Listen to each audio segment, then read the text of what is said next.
Alright guys, welcome back to Grim Reaper RC, and today in this video, we're going to be going over how I got this Lesu LT5H. Now, the H stands for the wheeled edition. That's why I had it facing forward. You guys have probably seen the short video of me scooping up some of the pellets for a fire burning pellet, and this thing was absolutely sick. I used it for about 4 minutes. That was a previous video that I did just release this month, so I will be linking that down below in the description box. But today in this video, we're going to be going over how I got it, and it's absolutely insane. So make sure you guys stay tuned. We're going to be running it back and forth in the shop while I tell you guys this story. So stay tuned. It's a really good one.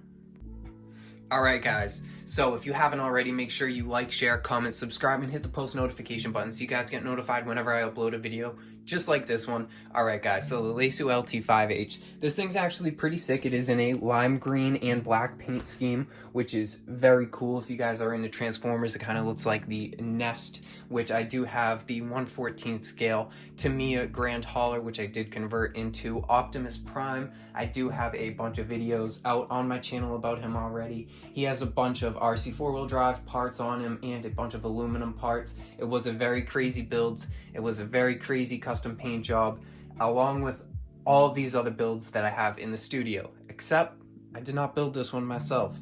Nope, it was built by Lesu.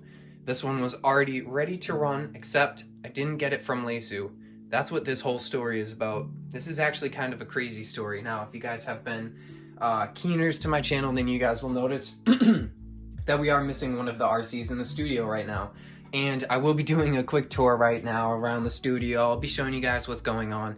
But we're just jumping into the video right now. So we're just going to get it started off by basically saying we are missing one RC right now. But I don't think it was really a big deal, seeing that we got this absolutely sick Lesu Bobcat. Now, this thing is completely brand new.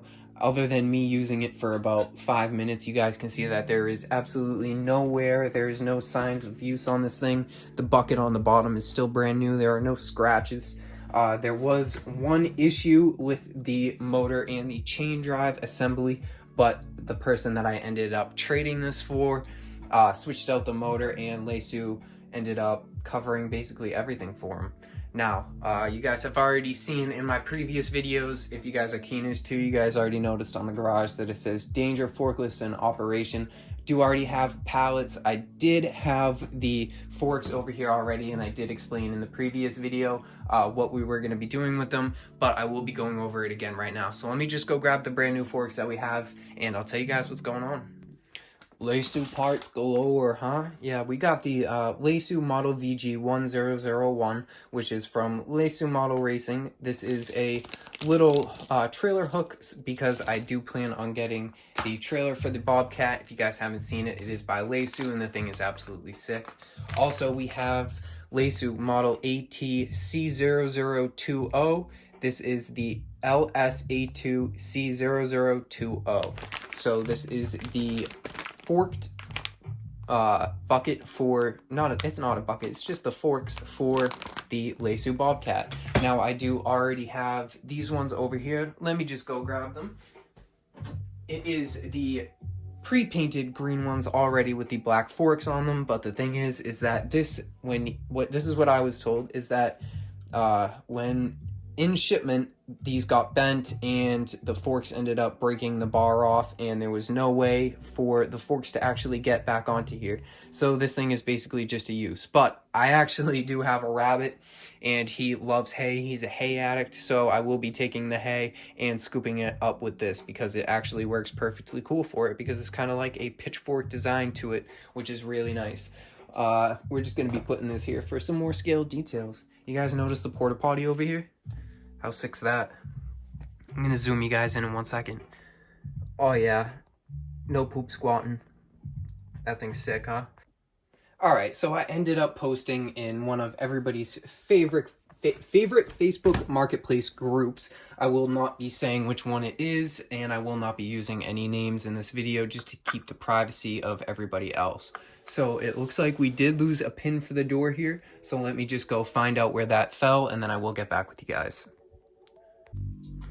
So just a simple 2-second fix. This is basically just like a small scale door hinge. I ended up just putting the pin back in, but there are a bunch of different hydraulic lines back here that I did want to show you guys. This thing has about 9 channels on it. There's a bunch of different lines going to the front for the hydraulic rams and for the opening and closing bucket and for the up and down action, which is absolutely insane. Now, there are true lights in this thing. It does have a sound kit, which is pretty awesome too.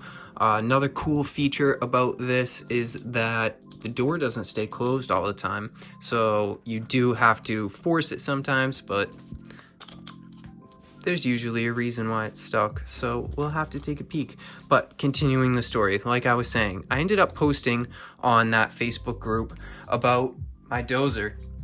Yep, that's right, guys. I ended up trading the 1/14 scale RC 4-wheel drive DXR2 dozer. I had to.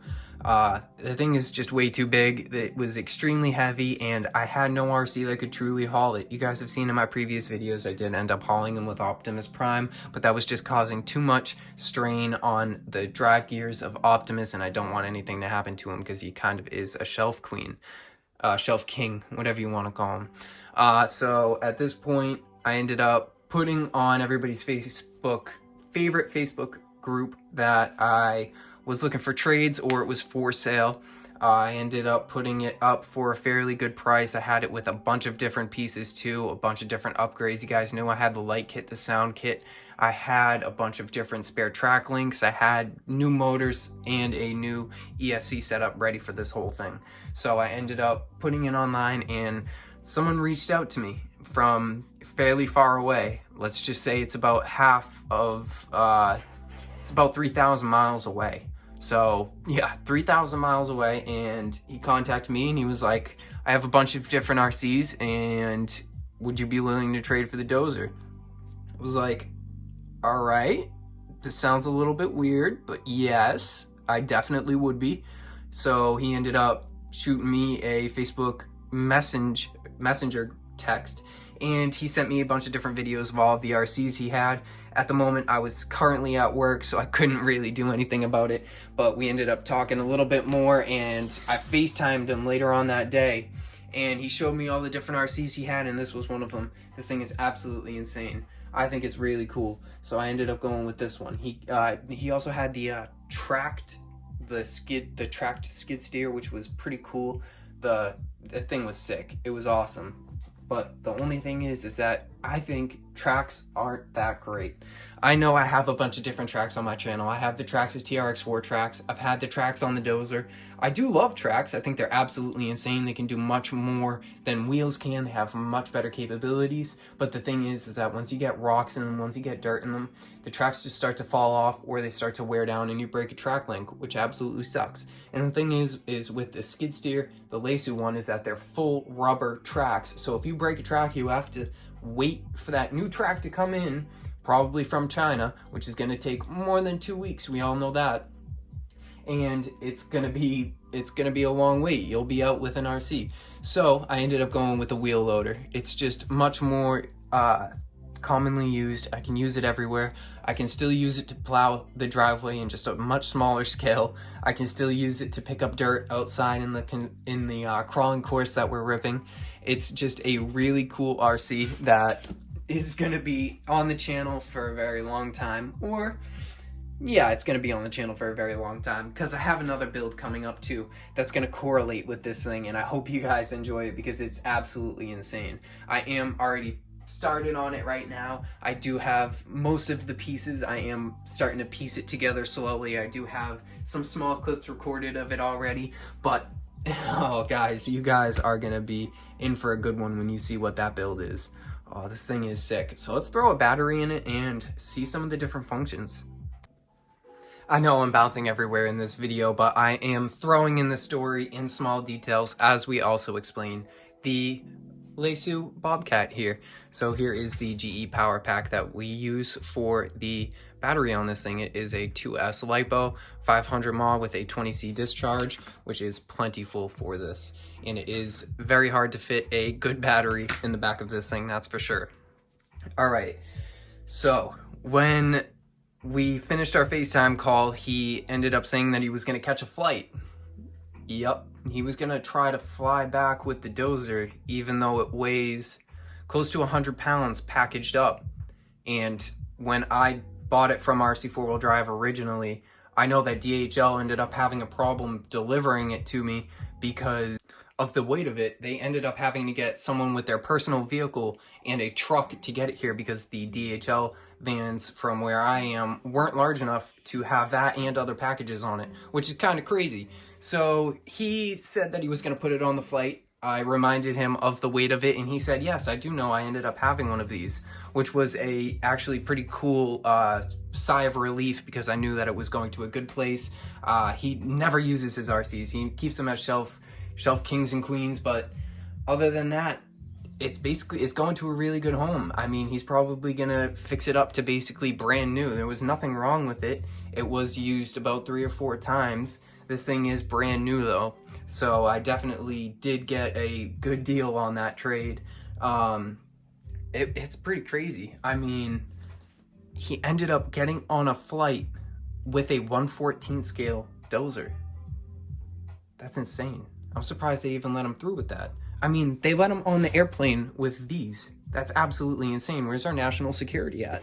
That's just ridiculous. That's absolutely nuts to me. I mean, this would be easily shippable to any location, but that dozer is not easily shippable. When I tried to ship it out on a previous sale, it almost costed me $800 where I am to ship it out, which is ridiculous. So there is absolutely no way that was happening. So when he said that he was coming here, that was just absolutely insane. Part of me didn't believe him, but part of me was like, wow, this is an absolutely insane deal. And this is great. The whole time on the FaceTime call, he was a great guy, great dude. He had a bunch of RCs, like I keep saying. All of them were absolutely amazing looking. He had a 1/14 scale roll-off truck, a bunch of different vehicles, and they were all color matching. So it looked like a whole team of just construction workers, which was sick, in 1/14 scale, which is awesome. We're definitely gonna have to grow the Grim Reaper RC Army so we can get more construction equipment and get our own construction crew going in 1/14 scale. All right, guys, so let's put the battery in the back of this little beast right here. I'm not even gonna edit this. I'm not gonna edit this part right here. I'm gonna edit this video, of course, but you guys are gonna see how hard it is to get the battery inside of here. So there is another thing to note. There is no true on and off switch. So to make sure that the Bobcat doesn't go flying on us, I'm just gonna reach above us and I am gonna grab the remote.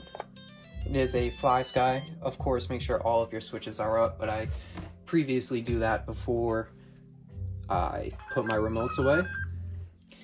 And you can hear it just start up like that, and then we're gonna actually start it up, which on the joystick, which would be going to the right, you guys can hear it start up. Over to the left is the horn.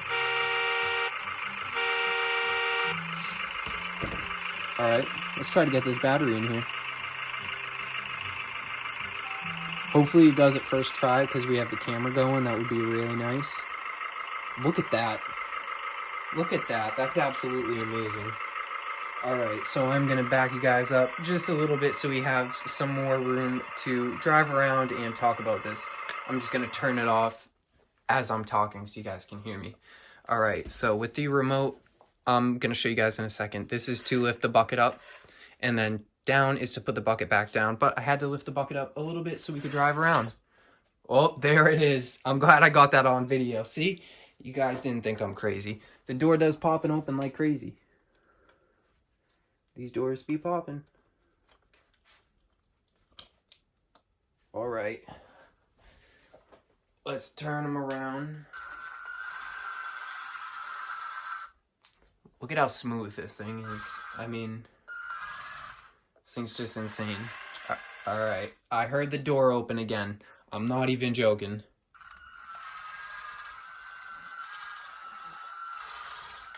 Are you seeing this? I just can't believe it. All right, door issue has been resolved. So let's back it up just so you guys can see the remote and what's going on. All right, so as I said previously, that is up. I heard the door open again. I'm not even, all right, we're just gonna leave the door open. So this is how you go down with the bucket and the arms. And then if we go over to this side, this controls the bucket itself. So that is to go down on the bucket. That is to go up on the bucket. This is to open the bucket. Might need a little helpful hand. It's been sitting for a few days. So it opens and closes, which is pretty cool. So to the right opens and to the left closes. And then, like I said previously, we also have the light kit, which is this top switch here. It is a 3-position switch, so there are 3 different light settings that there are. So look at how smooth in the controls this is. I mean, it's absolutely amazing. It's definitely a really cool RC. That's for sure. It definitely has a lot more functions than the DXR2 Dozer does. I got the Dozer on sale from RC 4-Wheel Drive I think last year. It was definitely really cool. It was a very fun vehicle, but I'm glad to be trying out new things. And this door issue will definitely get resolved soon. So let's turn it around and we'll take a look at the lights in the back. So you guys could see that whenever you start with either side, there is a directional. So this is how you move the vehicle itself, by these top knobs. And then if we turn the lights on, you guys can see that there are 3 lights on here, which is very cool. And it is a 3-position switch, same thing, to turn it off and to turn it back on. So right here we are looking at the maximum height of the arms and the bucket. If I did angle the bucket up at a straighter angle, we would get higher, but the thing is you wouldn't be able to get anything on a shelf or put anything on a truck like that. So with these 1/10 scale tire rack shelves, they actually are perfect. If you put the bars up all the way, you do have 2 positions to be getting the racks at, which is pretty cool. Also, another really cool thing about this is if we flip them around real quick, the cages on the doors are green, which is absolutely awesome. The windshield is tinted blue and the doors actually open, which is really cool. Also, there is a windshield wiper, which is green, which is pretty sick. But if you open it, it does move. Alright, this is saying that the transmitter batteries are dead, so we have to turn off the receiver. Let's put this thing down real quick. Alright, good time for the door to pop open again. Jeez. We'll fix it, it's no problem. But this thing is really cool. There is a lot of different functions to it. This will be definitely used a lot in the Grim Reaper RC studio. Alright, I definitely have to back you guys up for what's going to happen next. Alright, I'm going to show you guys one more really cool thing. Sorry, I'm stepping into the frame real quick. So, I'm going to go grab somebody's really special trailer right now. So, if I grab this over here, and I line it up with our Lesu Bobcat, and we just take a look at something real quick. Sir Optimus Prime's trailer. Right here, we'll just do a pan to the side just a little bit because it doesn't fully fit inside of the garage. Alright, so let's look back here. I'll bring you guys down just a little bit. Alright, check this out. This is absolutely insane. Can open these. Yeah, it gets better. Don't worry. Can open these. In the bucket with the forks on it. Imagine that the forks were on here and it wasn't these, you know, pitchfork style pins on here. Then the bucket would be able to fit inside and I can drop the pallet off like such. So Optimus Prime can get his deliveries of weapons and cargo for the next Decepticon battle. How absolutely insane is that? So we will be putting Nest stickers on this thing. We will be getting a bunch more Autobot RCs, so make sure you guys stay tuned. I do have a lot planned. It's going to be absolutely insane. that's basically it for Grim Reaper RC today. So make sure you guys like, share, comment, subscribe, and hit the post notification button so you guys get notified whenever I upload a video just like this one. And make sure you guys stay tuned for the next video because we have a bunch of stuff going on here. Like I just said previously, we have drag slash upgrades, we have upgrades for the long wheelbase, and we have a few more upgrades coming for Optimus Prime. So make sure you guys stay tuned. Alright, that's it for Grim Reaper RC today.